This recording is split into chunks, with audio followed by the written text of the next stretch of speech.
back to 5 Minutes of Wheelchair Basketball. We said last time we're going to talk about the two-man game.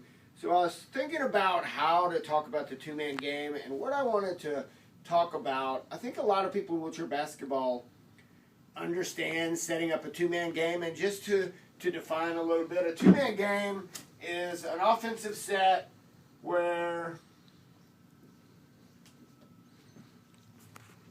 you're going to set up a diver and hopefully a shooter behind. And generally what's going to happen is the defense is going to break down. They're going to have two here because your diver a lot of times is going to be a big.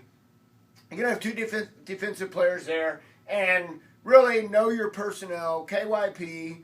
This is going to be a shooter back here behind. So what I want to talk about a little bit is the decision-making process that we talk about here at UTA when we're looking at the two-man game. Okay, and so the first thing we want to talk about is communication on the two-man game from the defensive side. Okay, and the defensive side in communication is, it involves a lot of processes. So the first thing that makes a successful defensive two-man game is communication.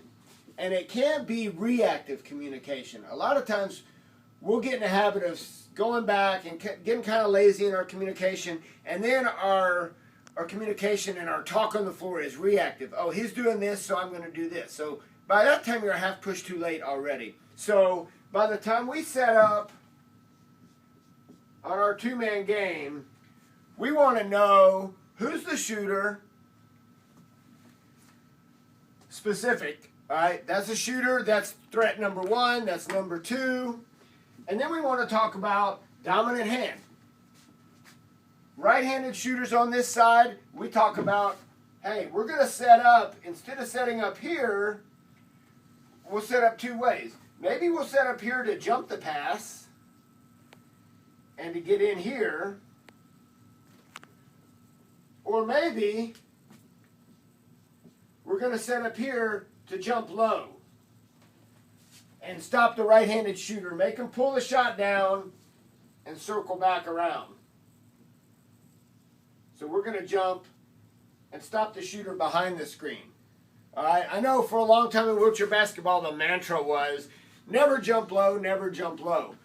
But the whole problem in jumping low is if these guys don't know that you're jumping low, then you're going to get burned. This guy's going to just come back around and your help's going to be slow getting there. So on the communication, we're going to know ahead of time, hopefully, we're going to know ahead of time that we're going to jump low if player A is coming behind the screen because he's a right-handed shooter and he's 60%.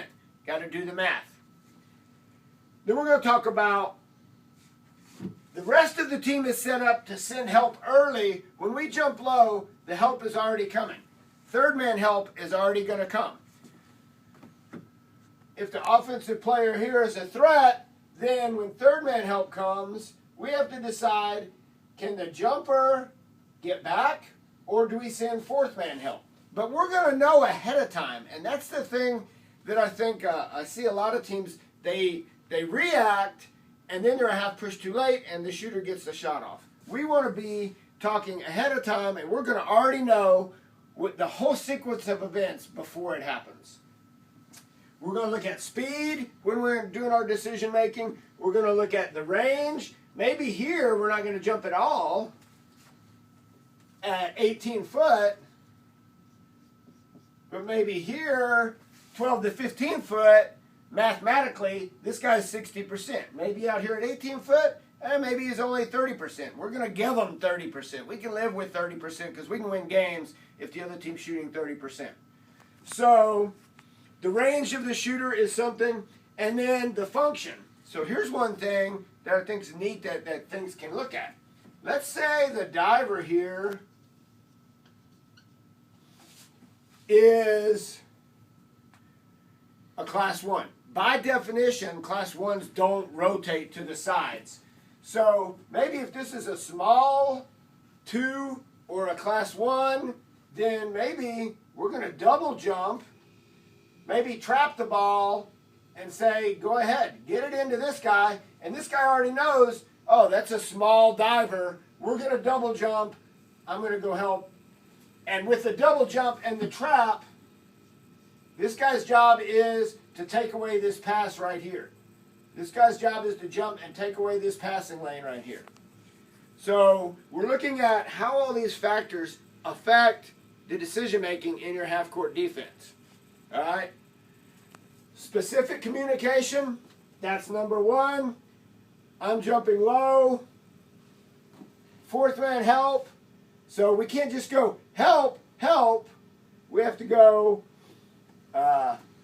help on number one or help on a roller. We have to have specific communication. Timing of the jump. The space right here. Oh, we don't have space over here.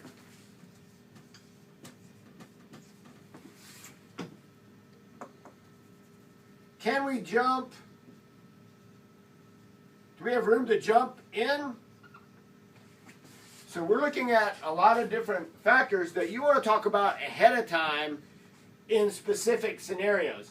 If this is a small that we can double jump and take away the pass in here and take away here, and we can get that trap, then maybe we want to try to do that. So if we want to play really aggressive, hard defense, that's something we're going to look at when you talk about height or function. Are we going to be able to get out there and take that pass away?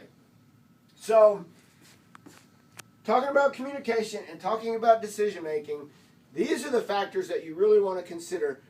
And one of the things that confuses new players is, well, last time you told me to jump, and this time you don't want me to jump. Because it's all situational specific. And so, if you can go out and teach your players to communicate proactive,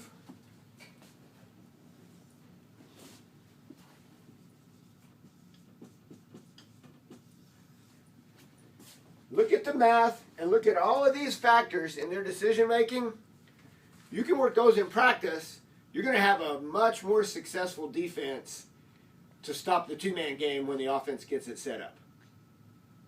All right, hope this helps. You can always email me if you have some questions. All of our games are on our live stream and they're archived. If you want to come and look and watch how we're playing the two-man game, and it isn't all perfect. So you can look at things on what we did good, what we didn't do good, and see how you can use some of this information to help your team.